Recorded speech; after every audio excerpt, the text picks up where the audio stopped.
Hello, আসসালামু আলাইকুম। আজকে আপনাদের সাথে কম মশলা একটা মাছ রান্নার রেসিপি শেয়ার করব। এটা একটা সামুদ্রিক মাছ, সিবাস। তো চলেন দেখে আসি আমি কীভাবে মাছটা রান্না করলাম। প্রথমে আমি মাছগুলোকে ক্লিন করে ধুয়ে নিয়েছি। এখন এটাকে একটু হালকা ভেজে নিব। অনেকে ভাজা ছাড়াই খায়, বাট আমি কোনো মাছই ভাজা খেতে পারি না। সেটা হলুদ মরিচ লবণ দিয়ে মাছটাকে মেখে নিলাম। এখন তেল গরম করে তেলের মধ্যে মাছ দিয়ে দিলাম। আগে একে সবগুলো মাছ দিয়ে দিলাম। এখন এগুলোকে হালকা লাল করে একটু ভেজে নিব।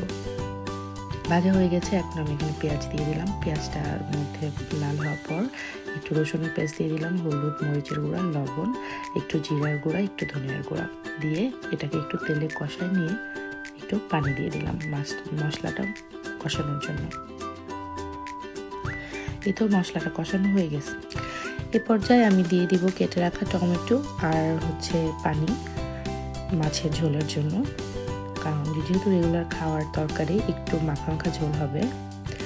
তো এখন মাছগুলো ভেজে রাখা মাছগুলো দিয়ে দিলাম।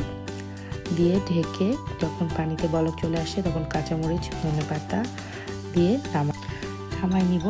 এই তো রান্নাটা রেডি হয়ে গেছে। এটা দেখতে যতটা সুন্দর, খেতে তার চেয়েও বেশি মজা। আর এটা খুবই কম মশলায় রান্না, এটা খেতে খুবই মজা।